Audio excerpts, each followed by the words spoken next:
From WQAD News 8, this is Good Morning Quad Cities. It's 8 o'clock. Thank you so much for joining us here on the 8 Plus app. Good morning, Quad Cities. On this Thursday, January 8th, I'm Devin Brooks. I'm Ava Hedges. Good morning. We're following breaking news out of Moline, so we're going to start right away with that. News 8's Emma Bucher joins us live from the scene to break down what we know. Emma, what can you tell us? Good morning, guys. So yeah, what I can tell you is we are at the site of a house, 1811 4th Street in Moline.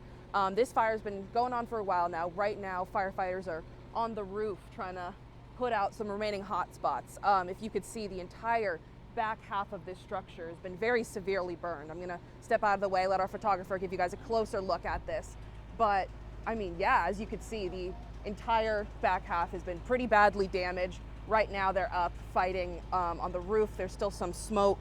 I spoke with the Moline Deputy Fire Chief. He told me that so far as they know, there was nobody inside the building. Nobody's been injured. Let's give you guys a look at some video of what it looked like earlier this morning. Crews say they were dispatched to the fire around 5:17 a.m. Right now, there's only a few trucks remaining, but there was a lot more people here today when the fire was a lot bigger. Yeah, so we don't know too much about the situation yet, but we're gonna keep you updated throughout the morning, and the cause of the fire is still under investigation.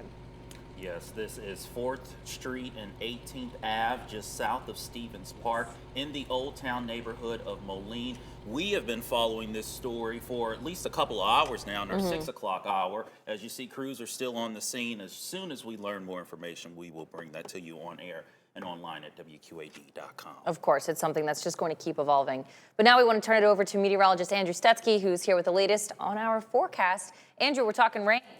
That's right, yeah, warm enough that we will see all rain today. In fact, speaking of warm, we all started basically this morning in the mid-40s, at least the majority of us did, all because of this strong area of low pressure sitting over parts of Kansas and Oklahoma and northern Texas.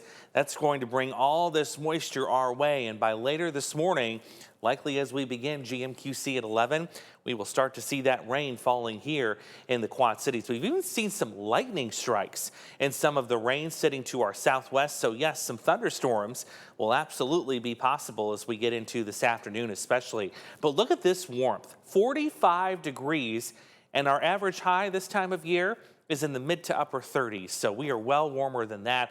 Even some upper 40s to the south of us. Here's your 8-hour tracker showing the rain starting around 11 o'clock, and it gets heavier heading into the afternoon as temperatures surge into the mid-50s. How long this rain is expected to last and when we could still see some snow into the upcoming weekend, we will track that coming up. All right, Andrew, thank you. Developing overnight, emotions running high nationwide after an ICE agent shot and killed a woman in Minneapolis. This morning, it's setting off a storm of mixed reactions and anger in the streets. News 8's Joe Habersham joins us to break down what we're learning. Good morning, Joe.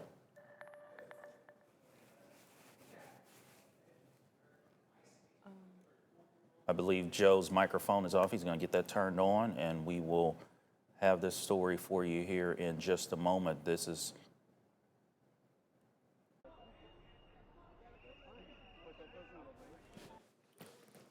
Sorry about that, guys. That's right. Minneapolis is on edge. It's where an ICE agent killed 37-year-old Renee Nicole Good. And today, Minnesota's National Guard is on standby as requested by Governor Tim Walz. So coming up, or this is a look at actually where it ended up happening. It's a complex situation we're going to take a look at, but we do want to warn you that there's actually maybe some disturbing video that we may have, but here is what we do know. A group of ICE agents were out on Wednesday morning conducting immigration raids south of the downtown area. An unknown number of community members were following the agents around, sort of tracking their actions and recording videos like this on their phones. At some point, the agents try to approach this Honda Pilot right there, but that's where the leaders are still debating as to whether the shooting was justified. ICE agents repeatedly ordered her to get out of the car and to stop obstructing law enforcement, but she refused to obey their commands.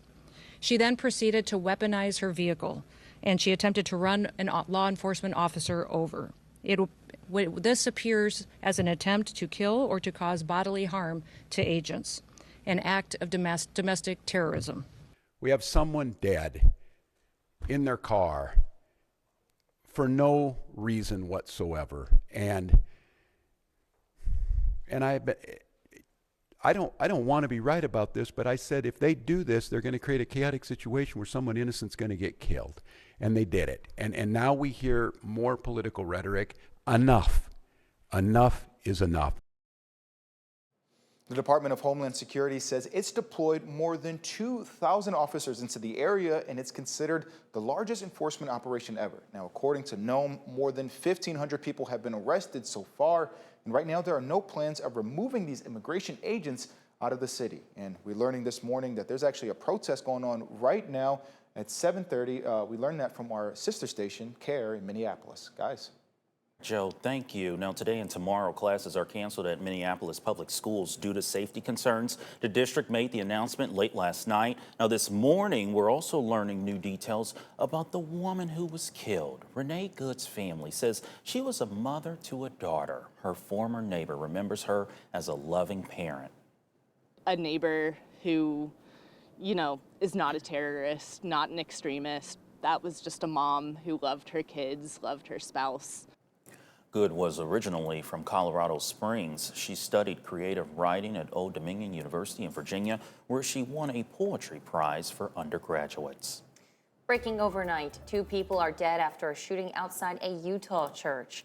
In the past few hours, officials say nobody is in custody after the Wednesday night shooting in Salt Lake City. This morning, 6 people are also hurt, including 3 in critical condition. Right now, we know it happened outside a memorial service at a Mormon church, and officials say they do not believe the shooter was targeting a particular faith. They also don't believe the shooting was random. New this morning, the judge denies mistrial in the case of a former Uvalde school police officer. This comes after the trial was paused due to a witness's testimony being put into question. The defense said that important details of that testimony weren't shared ahead of time. Now, the judge rules the prosecution didn't intentionally withhold materials mentioned by a witness. The judge is still considering what measures should be taken. Adrian Gonzalez is charged with more than 24 counts of child endangerment or abandonment for the 2022 school shooting that left 19 students and 2 teachers dead. The trial resumes at 9 o'clock this morning, and we will have that on our 8+ app right here. Also, this trial was anticipated to last 2 to 3 weeks. Our sister station in Texas put together a 30-minute special report on the Uvalde shooting. It's a breakdown of that day and what's unfolded since. You can find it right here on our News 8+ app. Now to new video of U.S. forces seizing oil tankers linked to Venezuela, including one in the North Atlantic being shadowed by a Russian submarine. Meanwhile, President Trump's push to take over Greenland is meeting resistance, even among Republicans on Capitol Hill. ABC's Christiane Cordero has the latest. New video shows the Coast Guard in a high seas pursuit, closing in on a tanker in the North Atlantic accused of transporting sanctioned Venezuelan oil. U.S. forces seizing the vessel known as the Bella 1 after it eluded capture for weeks. During the pursuit, the ship was renamed the Marinera and claimed by Russia, its crew painting a Russian flag on it. The Kremlin now demanding the safe return of that crew. This was a Venezuelan shadow fleet vessel that has transported sanctioned oil. In a separate operation, the Coast Guard seizing another vessel tied to Venezuela's illicit oil trade near the Caribbean. U.S. forces rappelling onto the deck of the Sophia, fanning out to take control. The Trump administration says it's part of a broader strategy to control Venezuela. Now, for the first time since capturing Venezuelan dictator Nicolas Maduro, the Trump administration is laying out a 3-part plan for Venezuela's future and says it intends to control Venezuelan oil sales indefinitely. Secretary of State Marco Rubio says step 1 is stabilization, which includes the sale of up to 50 million barrels of Venezuelan oil. The White House saying the U.S. will share in the profits. The second phase is recovery, which will open up Venezuela's oil market to American companies and others. And the final phase, transition, which remains unclear. In the meantime, more Republicans are pushing back against President Trump's effort to pressure Denmark, a NATO ally, into handing over Greenland. Senator Tom Tillis attacking Trump aide Stephen Miller. Turning around and making insane comments about how it is our right to have territory owned by the Kingdom of Denmark. Folks, amateur hour is over. House Speaker Mike Johnson says taking Greenland by force is not a possibility. I don't think anybody's seriously considering that. And in the Congress, we're certainly not. Christiane Cordero, ABC News, Washington. President Donald Trump signed a memorandum on Wednesday that withdraws the U.S. from 66 international organizations. A White House social media post said the groups no longer serve American interests and include 31 United Nations organizations and 35 entities that are not related to the United Nations. The Trump administration has long denounced international organizations and has already withdrawn from some, including the World Health Organization. It's 8:10 on the clock, and coming up, we're going to have your plant and garden questions answered by Craig Hicknight. What you should know around this time of the year and looking ahead. Cloudy skies and a very warm start this morning, all ahead of an area of rain that could even bring a couple of thunderstorms by the afternoon. How much rain we're expecting, how long it sticks around, and even still yet a chance for snow this weekend. We will track all of the above next. You're watching Good Morning Quad Cities on WQAD News 8.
It's about 8:15. Welcome back in to GMQC at 8. Our weather is changing once again today. No fog, we're talking. No. So clear this morning. Rain. Change. Yes. But still warmer temperatures. Yes. Yeah, the warmth, I think, has been the most impressive thing about what we've done so far. Crazy. Yeah, mid-40s. That's insane. Like earlier when you said you were going to want to grab your umbrella, I feel like if January you want to grab your snow boots. Why are we grabbing our umbrellas? Yeah, it's just so warm. We can't get snow back in here, though we will see the potential return this weekend. For now, though, put the winter coats away. You need a spring jacket today and an umbrella, and that'll be all you'll need to get through your Thursday. A lot of clouds returning this morning, but like Devin said, we have not seen the fog make a comeback, and that's usually a concern when it gets this warm this time of year, but we've got the wind with us and a lot of dry air in place as well. For now, that changes later this morning, but take a look at what is so impressive here. Mid-40s, our average high this time of year is mid to upper 30s, so well above that to start today. That means even with the rain this afternoon, these temperatures will still be pushed well into the 50s for daytime highs. It's going to feel very spring-like. Where is the rain right now? We are tracking it just to our southwest. All of this moisture yet to come through our region. We'll see the first of the raindrops arrive here as we get just before the noon hour. Let's put Future Track into motion here, showing that rain arriving right around 10:30 for areas south of the Quad Cities. This is the latest run, by the way. It comes in right about 8:15, and we're going to look at this thing together for the first time. Here we see another rain batch becoming more solid right around noon. So by lunchtime, most of you will be getting wet. That's going to be the plan here. As we head into the rest of the afternoon, there you see the rain continues. Even the possibility that we get a couple of thunderstorms in here between about noon and 4 o'clock early this evening. Now for the evening commute itself, we'll start to see the heaviest rain depart, and we'll be left with a couple of scattered showers in its place. Meanwhile, to the east of us, thunderstorms heading into Chicago. Now for tonight, outside of a shower early, don't expect much to happen. You see that rain-snow mix just kind of evaporates as it tries to work in here. So we will be dry late tonight. We'll also be dry all day long tomorrow. Now let's go into Saturday morning. And again, this is the brand new run. We're going to look at this for the first time together here and see what the snow prospects are. It does appear we're still on track to see a rain-snow mix at midnight. And then by 2-3 a.m. Saturday, it becomes all snow. And you see it really begins to take off here once that energy gets a little further to the northeast, so that by sunrise on Saturday, we're starting to see the snow end. Let's talk rainfall totals. Again, newest run. Let's see if this is consistent. Sure looks like it's got a lot of us still in that ½ to 1 inch range where you see the dark green. A little bit more than an inch here to the northwest. What about the snow? Let's see how that is trending with this newest model run. And it continues to show that the bulk of this snow is going to be north of the Quad Cities, and especially now trending kind of east here. Now, in terms of road conditions Saturday morning, you have to remember, we're in the 50s today, upper 30s tonight, 40s tomorrow. We don't have a chance to really cool off the pavement. So the pavement is quite warm right now. That means this snow that falls will be limited to mainly the grassy surfaces. So other than a reduction in visibility, say for an hour or two early Saturday morning, that's about all I see that's going to be impactful from this storm system coming in to start the weekend. There's your rain today, the timeline on that all afternoon, and then tapering off by the evening. And then there's our storm system, the weaker one for Saturday morning. Rain, then a rain-snow mix after midnight, followed by snow showers as we go into Saturday morning. Now behind that, we are still expecting a blast of some colder air, but it is brief. It's only lasting for Sunday, and that's it. By Monday and Tuesday, we're back in the mid-40s. So any snow we pick up Saturday morning will be gone, most likely by the middle of next week. Now, there is another cool blast coming in here beyond the middle part of next week, and you see those temperatures continuing to trend in the 30s and then back down into the chilly winter-like 20s.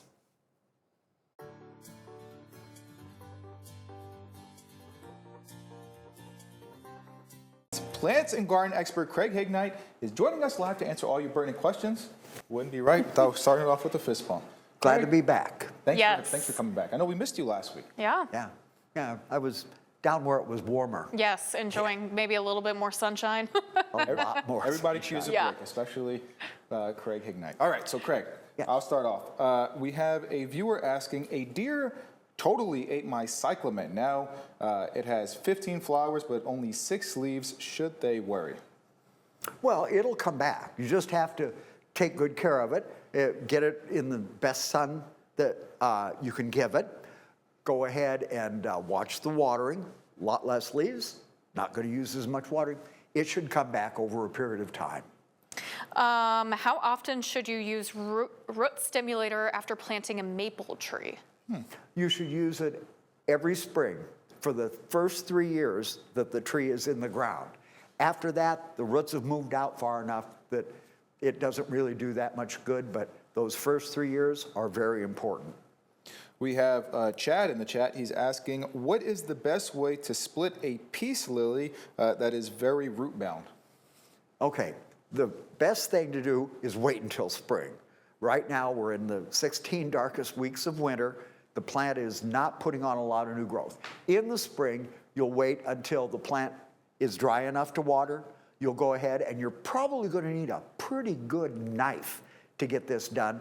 Get it out of the pot, divided back in the pot with fresh soil. Remember, smaller pieces of plant are going to take a smaller pot than you've got right now. Use your root stimulator. That always gets it off to a good start, and get it into a nice sunny window. We have Joe asking, can I use Silica Boost? Oh no, Silica Boost to strengthen my tomato plants? What was the? Is it silica? Silica?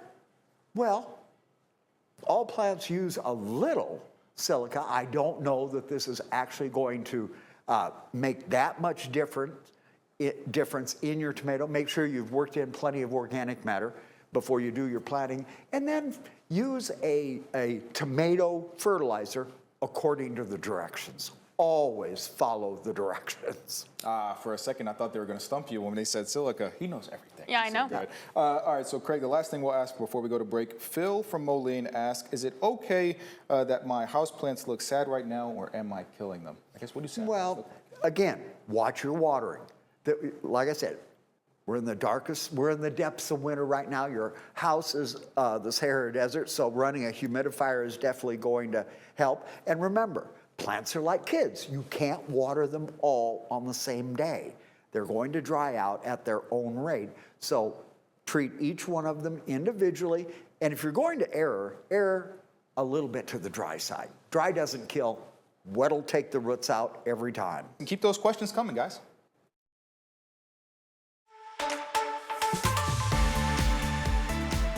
Hey, you know how we do it. Our team is always testing tons of products. We get rid of the rejects, only show you the best ones, and that's why I want to show you this thing today. It's the Tire Hero Portable Tire Inflator. Let me shut this off for a second. Literally, true story, 2 weeks ago, I got stuck on the side of the road, glass in the tire. I barely made it to the gas station. Almost cost me hundreds of dollars to tow. So you need one of these anyway. The reason I think this is one of the best on the market is for this reason. Come on, again, let me show you. So let's say you don't know the PSI of your car, you don't know what it's supposed to be, or if you want to inflate a ball, it does it for you. So you see the little car icon right there? You can flip through these. Okay, I want to do my car. No, I want to do my motorcycle, little motorcycle icon. I want to do my bicycle tire. Or I want to do a soccer ball or an exercise ball. I just blew these up. The other cool thing about this is this. Come on and look at this. It's got the USB adapters here. It acts as a portable battery charger, so you can charge your tablet, you can charge your phone. It also comes with all these different nozzles for kind of anything you would have. It's small enough to literally, I mean, it's a pretty packed glove compartment, right? Look at that. It still fits. Nice and easy. Got a great deal for you on this today. And by the way, you want one of these anyway. You want this anyway because you can save $60 a year for properly inflated tires. So why wouldn't you? Get this one though, because I think it's the best on the market. $69.99 normally. Got a deal for you today. 20% off down to $55.99. Scan the QR code on the screen right now or go to shoptvdeals.com.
All right, of course, we got plant and garden expert Craig Hegnite here. It's Wednesday, so we're going to start to get back into these questions. We got lots coming in already. Dean says, I saw about 30 robins this morning eating my leftover crab apples. I hope it's an early sign of spring. Well, it's a possibility. I've seen a couple also, and it's not uncommon to have a flock of robins come in, and yes, they will eat the little berries or the fruit that are on your trees. It's one of their sources of food for the winter. All right, we have Jim asking, I have a dwarf spruce tree as a gift in November that is starting to sprout indoors. When is it time to prune and plant outdoors? Well, I wouldn't do any pruning, and you can plant outside as soon as the weather has broken, the ground has thawed out and dried out a little bit. It's always like pudding when it first dries out, but I would try and get it outside as early as possible. And, you know, being a perennial plant or tree, it can go out much earlier than many other plants when the night times are still below freezing. Just have to say, Barb is chiming in just to say that she loves your shirt today. I know. Yeah. You like it too, Mindy? It was new. All right. John says, when can you cut lilacs down shorter? Immediately after they get done blooming. And it's not just a topping. What you're going to do is go to the tallest branch on the lilac, follow it down, cut it off as close to the ground as possible without damaging the other stems. Then take out branch number 2, never taking out more than a third of the entire bulk of the plant in any one year. All right, we have Steve chiming in. They have jasmine growing on a fence. Do they trim them? Or do they trim them, and when should they do that? I would trim that after it leafed out in the spring. Let it go ahead and show you what has died back. That's the important thing. You want to remove at least dead wood, and if it's getting too big, then you can go ahead and bring it down to a more reasonable size after it starts to grow in the spring. Let's maybe get some advice to Anita. I don't know which cactus it is, but she says her cactus is drying up. Oh, make sure that you haven't gotten overwatered. Usually, if a cactus starts to wither, it's because you've damaged the roots. Make sure that you're letting it dry out properly, draining that excess when you do water it. And of course, it should be in absolutely the sunniest spot you can grow it for the winter. I'm always amazed whenever he gives us these answers. He has no idea what we're going to ask him. All right. Hey, I can make it up faster than they can ask. Well, we want to thank you, Craig, for coming in. And we want to be sure to join us live with Craig each and every Wednesday. There you can submit your questions and be part of the conversation. But we'll be right back after this break.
We are back now. Thank you so much for being with us. And it's been a lifelong dream come true for a Quad Cities man. Matt Hauser is now a national champion in drag racing.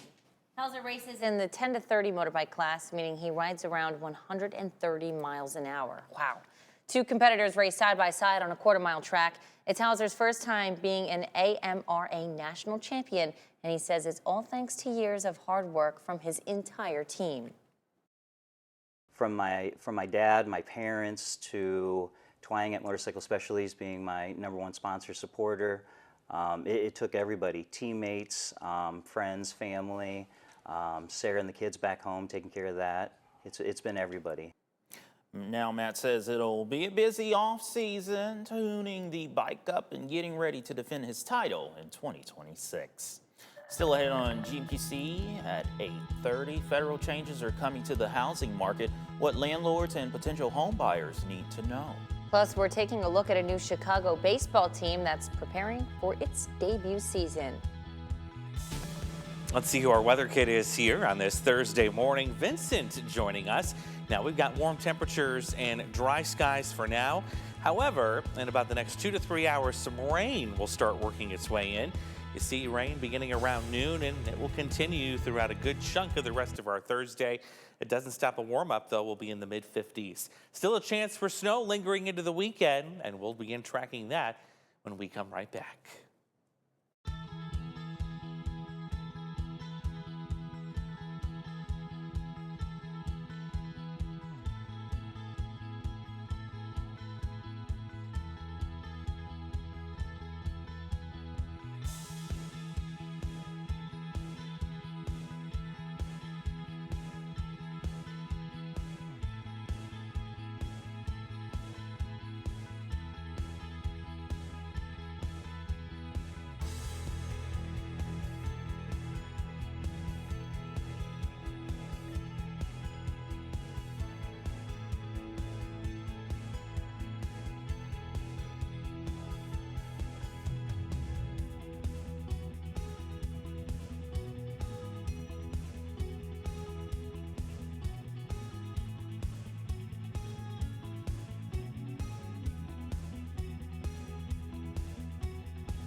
From WQAD News 8, this is Good Morning Quad Cities.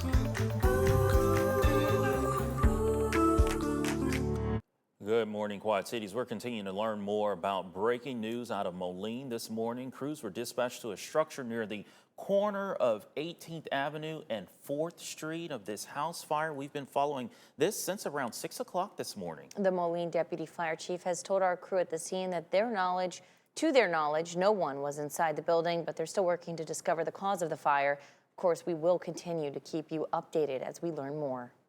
Welcome on in to GMQC at 8 a.m. Thank you so much for being with us. It's 8:35 on the clock. Yep, kicking off our second half hour of GMQC at 8 all the way until 9 o'clock. We're going to send it over to meteorologist Andrew Stutzky, who's here with the latest on your forecast. We're talking about rain, Andrew. We're not grabbing snow boots, we're grabbing umbrellas. Yeah. Good morning, guys. Yeah, it's hard to believe that we've got a January thaw in place. We have really warm temperatures this morning. And yeah, eventually a lot of rain on the way. And actually, in the last few hours, we've been noticing an increase in the number of lightning strikes with this batch of rain sitting in north central Missouri. That is the batch that is on the way here for later this morning into the early afternoon. There you see some embedded thunderstorms with that activity. And yes, it is moving due north-northeast. Before it arrives, though, we've had a warm start. We've had temperatures well into the 40s. We've had a gentle south breeze, too, and just a hint at some sunshine. Temperatures across the rest of the region are quickly warming. We've even seen a few hometowns, especially near Burlington, trying to race for 50. And 50s is where we will head this afternoon as the rain becomes widespread and a little bit heavier. 56 is our forecast high for today. Still cold enough at times this weekend that we think another storm system moving through has the chance to bring a little bit of light snow to a few areas. We'll track when that arrives and who will likely see some accumulation on the grassy surfaces. That's coming up. All right, thanks, Andrew. Flu cases are rising across the Quad Cities and statewide as we move into the new year. Doctors say that flu season started earlier than expected this year. Now we're going to show you a chart here. This first chart shows flu activity in Iowa, where cases spiked around the holidays, but doctors say we still haven't hit flu season peak. Now this next graph, it's going to look at Illinois, showing flu-related emergency room visits. This data goes back to mid-2023, and we see it peaked last February. But look at that sharp increase just a few weeks ago, around that holiday season. Locally, healthcare providers say that's translating to busy clinics, and most of the cases being seen right now are linked to influenza A, which doctors say cause more severe symptoms. So the flu mutates each year, and this year the variant that it mutated to is it's a little bit stronger. It's causing more severe symptoms, and it's keeping people sick a little bit longer than other variants that we've seen in past years. Flu shot isn't a perfect match. It can still help prevent severe illness and keep people out of the hospital. Doctors stress the basics. Wash your hands often, clean shared surfaces, avoid touching your face, and stay home if you're sick. Now, due to the increase in flu cases, the hospitals in Sterling and Geneseo, they've changed their visitor policy. It's best to check ahead before heading to your local hospital. The USDA hopes federal aid will hold farmers over until new policies kick in. Those policies were passed back in July. The $11 billion is from the Farmer Bridge Assistance Program. It will go to row crop farmers. The USDA says the agency discussed the possibility that aid could impact farmers' input costs, but he's hopeful businesses will price products like fertilizer fairly. You know, my hope is that the free market reigns, right? You know, we're always in a supply and demand situation. And now we can also tell you Fordyce says based on energy prices, nitrogen should cost less this spring than last. The necessary forms were filled out for farmers by USDA with acreage data. Local Farm Service Agency offices will call or email farmers to sign those forms. Fordyce hopes farmers will see the money in their bank accounts before February 28. With home prices soaring and mortgage rates climbing, President Trump's proposal to block corporate landlords could change the game. But critics say that that's not enough. ABC's Hannah Battah shows us what it means for your wallet and the future of housing.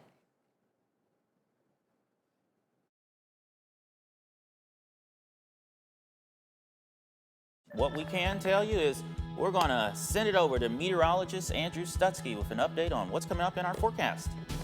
Yeah, a lot of wet weather in our forecast, especially as we head into the afternoon. We're tracking this storm system that's going to bring a generous amount of rainfall that we'll be able to take with open arms thanks to our unfrozen ground. How much rain we're expecting, and still this weekend cold enough for a little snow. We'll be tracking that as well next. You're watching Good Morning Quad Cities on WQAD News 8.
we are back now. It's 8:41. Meteorologist Andrew Stutzky here with us, and we are talking changes in our forecast. Yes. And for the better, though. It is for the better. Yeah, you can put away those like heavy winter coats and snow boots just for the time being. Still don't have a pair, by the way. But guess what? I don't need them. Don't speak too soon, Miss Ava. Exactly. So I guess the next big winter storm we get, we know who to blame for that. She thought she could toy with Mother Nature. Wow, we'll see about that. But yeah, Ava's got really good luck for now because we have no snow, at least of consequence, on the way for the foreseeable future in the near term anyway. But we do have a lot of rain, so maybe some rain boots wouldn't be a bad idea as we go into this afternoon. Lots of clouds this morning, a far cry from the clear sky we enjoyed yesterday afternoon, but we still get to enjoy the warmth. We've got temperatures that are well in the 40s at this hour and no fog. That's hard to see, especially when you've got temperatures this warm this time of year. It usually comes with fog. Not the case. We've kept the wind up. We've had a little drier air move in. 45 right now in the Quad Cities. Similar numbers throughout many of our other hometowns. Very warm indeed. So this means it will not be a problem to scoot readings into the mid-50s as we go into the afternoon. Tracking the rain right now, it is sitting just to the south of the Iowa-Illinois juncture here, right just south of Quincy. Notice this too. Some thunderstorm activity along Interstate 70 near Columbia, and this is heading right to the north-northeast. So yes, we will see some rain and likely some thunderstorms, especially as we get closer to the lunch hour. Let's put Future Track into motion, which we just got the newest run in 20 minutes ago. So that's another advantage of watching the 8 o'clock stream here. You're going to see right along with us the first new model run that we get for the mid to late morning. And here it is, showing still the timing favoring right around 11 o'clock for our southern hometowns to start getting wet, right around 11:30 here in the Quad Cities, and then noon for everybody else with this rain coming in. Yes, there will be some embedded thunderstorms. Are we expecting severe weather today? No. We will see some heavy downpours up until the evening commute. By then, a lot of that heavier rain begins to move away, and we're left with just scattered showers as we go into this evening. Could be a brief heavy downpour, absolutely, but the widespread heavier rain moves out. Now, late tonight, you see this little area of a rain-snow mix tries to work its way in. However, it runs into dry air and it falls apart, and we're not expecting anything else to happen tomorrow. But early Saturday, between about 2 and 6 a.m., that's where we will see that mix of rain and snow. Now, right now, it's trending more snow as we go near sunrise on Saturday morning, but this is a brief window when this is going to be moving through. We're talking about only lasting an hour or two, and the pavement being quite warm, so I don't expect that snow to accumulate on the pavement, but it will on the grassy surfaces. Here's the rainfall expectation. No change here. 1/2 inch to 1 inch is still the expectation. Getting into the snow forecast, this just updating, and I really agree with that. Yes, less than an inch for the majority of us, especially as that band of snow moves in. But this again will be limited to just the grassy surfaces. The pavement, it had a chance to warm up yesterday. We've been above freezing all night long. We're going well into the 50s this afternoon. The pavement will not have ample time to get cold enough to support a lot of snowfall accumulation on it. So this will indeed be limited to just the grass. There's your timeline. You see the rain today picking up in the afternoon, tapering off in the evening. And then there's the timeline for the weaker system coming in on Saturday morning with that mix of rain and snow while most of us are sleeping, and then waking up to some light snow that quickly ends. Colder Sunday, that air behind it coming in out of northwest winds, but the wind switches back to the southwest on Monday and Tuesday. So even if we do pick up some snow in the grass on Saturday, guess what? It isn't going to hang around. We go well above freezing early next week. Yes, we will fall again as you look at the 14-day tracker with temperatures trending back in the 20s. But as that cold air settles in, it appears it will shove the storm track a little bit too far to the southeast to get any more snow back in our region, even though it's colder. Well, speaking of snow, the Snowballs. It's baseball like you've never seen it before. The Chicago Snowballs are blending athleticism with showmanship, not snowmanship, showmanship. Oh, you may need some snowshoes, though, for this. I might. From juggling to dance moves, Noel Brennan shows you what it takes to make this one-of-a-kind roster. Hey, here we go. A rocket arm doesn't guarantee a roster spot. Yeah, good throw. Jonah Campbell knows he needs all-around talent. This is certainly not a normal baseball team. Boy. So we're doing our baseball stuff. We're also showing a little razzle-dazzle. Even home run hitters have to bring something extra to the plate. And if I do bad, it's the bat's fault, okay? It was not me. It was not me. Good thing Miranda Wazlowski is at home in the infield. Get over there! And on the dance floor. That's exactly what this team needs. We want huge entertainers. We want people to come and have fun. Sherry Travis and her brother Paul are fielding a new co-ed team called the Chicago Snowballs. Beautiful, beautiful. Inspired by the success of the Savannah Bananas. There was this discussion of like, why snowballs in the summertime? And we're like, that's exactly why. Because it's ironic. Here we go. These are tryouts for people who can play ball and just about anything else. Yes, we're making plays, we're playing baseball, but it's more than that. It's about making sure that everybody comes away feeling like they had a show. The team owners call it pro baseball's first co-ed sportstainment experience. So we're creating a whole new opportunity to continue playing for both men and women and for them to keep playing the game they love. What about this do you think will draw people? Probably the intermixing of all of the personalities together, and everybody's got something different to bring to the table. Hey, run through! Players need to bring the fundamentals, but also the fun. Is there a guy on stilts? Yeah, he was earlier. Let's go, Snowballs! Woo! The stilts is crazy. That's crazy. The best for last, right? Yes, yes. Well, they mentioned the Savannah Bananas in this package, and the Savannah Bananas sell out the stadiums wherever they play. It's like a similar type of vibe there. Yeah. The Snowballs hope to do the same. Their season opener is May 3rd. I could be the mascot or something. Hire me. All right, we'll be right back. Coming up, Monmouth basketball trying to stay perfect in conference play. How would they fare on their home court? We'll let you know next in News 8 Sports.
A good Thursday morning to you. Time for a look at sports. Well, Iowa State men's basketball is 14-0 to start the season, just one win away from the best start in school history. Could they get it done against Baylor on the road? Well, Tamin Lipsey would have himself a game. Cyclones down 8 in the first half. He would be full steam ahead as he gets to the basket. Whew, tough shot in traffic. He would have a game-high 24 points. The Cyclones were able to pick it up in the second half. How about this pass from Heist to Lipsey? Hits him in stride, gets the layup. ISU puts Baylor away 70-60 to move to 15-0, their best start in program history. Well, how about Monmouth College men's basketball? They're looking to stay perfect in Midwest Conference play. They're hosting Ripon.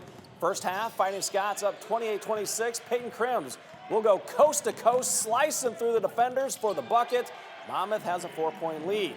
A little later, Moline grad Kyle Taylor pulls up for the long fadeaway jumper. He'll knock down two more. Fighting Scots up 32-26. Then it's Taylor this time, dishing it out. The pass to Crims in the corner, going baseline, off the glass and in. It's a 3-point lead for Monmouth. A little over a minute left in the break. Until the break, Turner Plummer says he has a little patience in the key. Waits for a shot, and he's going to get it to go. Fighting Scots with another victory. They beat Ripon 81-75 to improve to 5-0. Locally, Augustana women hosting North Central. They're looking for their 4th straight win. Opening quarter, Vikings get right to work. Paige Melton up and under for the bucket, 2-0. Augie playing quick. Audrey Erickson, the cut. She gets it off the glass, cutting it to 8-5. Second quarter, Augie would be active on the boards. Callie Papez cleans up her own miss and gets the follow, 21-16 Vikings. Things would get a little tight before the half. Tia Lewis splashing in the 3 from the top of the key, ties things at 30, and then time winding down. Cadence Tatum with the heave-ho from half court, off the glass. The bank is open, 33-30 at the break, and Augie would go on to win a close one, 69-68. We are just one day away before we return for the basketball score. Make sure to join us on Friday night at 10:15 for the score. That is a look at sports. Have a great Thursday.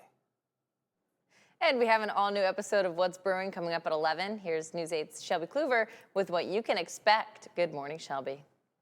Hey, good morning, guys. The weather's been weirdly warm outside. It doesn't really feel like January. In fact, it kind of feels closer to golfing weather. And if you're looking for the perfect brew to pair with that, well, Jamie, what do you guys got at Stomp Box? We are getting ready to tap the Big Brew, which is beer we brewed in conjunction with Big Brothers Big Sisters. It's a hazy IPA and will be available on January 21st. Oh yeah, and we'll tell you guys all about how this beer is helping raise money, not only for a golf fundraiser, but for Big Brothers Big Sisters. See you guys on an all-new What's Brewing at 11.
Still ahead on Good Morning Quad Cities at 11.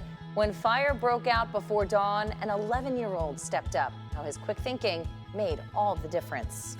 Plus 1,000 miles and 5 long years. How a Chihuahua reunited with its Texas family all the way up from Illinois. All right, this is our last story of the day, guys. Check out this massive bluefin tuna.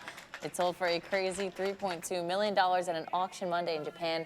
The huge fish weighs a whopping 535 pounds. Put that on your bathroom scale. That's crazy. Big story here. A company operating a sushi chain placed the winning $3 million bid. But this is really more about bragging rights than profits. A different wholesaler has outbid Kiyomura for the past 5 years in the contest for the New Year's first tuna. Yeah, look away, right? Getting a little too in-depth and exclusive. And then holds it up like trophy, right? Oh, now what do you do with all of that? Yeah, that's a lot of sushi. Oh. A lot of sushi. A lot of tuna rolls. Gosh, get your tartar sauce. Anything fishy in the weather? Well, Andrew's thinking about lunch, I guess. Oh my goodness, tuna sandwich sounds kind of good right now. It may Just start. don't eat that and then sit at the desk with us. No, don't put it in the microwave at work. Don't do any of that. No. It might smell a little fishy today because of all this rain that's going to be coming in. It's going to be very damp this afternoon. We're already starting to see the first raindrops south of Burlington. We'll put radar into motion. Look at the lightning bolts going on just northeast of Columbia. Yeah, those are thunderstorms that will likely start entering some of our Illinois hometowns as we get closer to lunchtime. So good round of rain on the way. We will take it with open arms. Here's how the next 8 days are going to shake out. A little bit warmer today. See that mid-50s, but cooler, almost colder, I would say, by the end of the weekend as we see temperatures drop below freezing, only to come back up. Another beautiful Monday. That's the second Monday in a row we get sunshine in mid-40s. Right. I like the sound of that. Yeah. Makes Monday just a little bit easier, right? Yes. Much, much easier. Yeah. For sure. Thank everyone for. Yes, exactly. All right. Thank you all for watching GMQC at 8 a.m. We'll see you back here for GMQC at 11. Have a great day.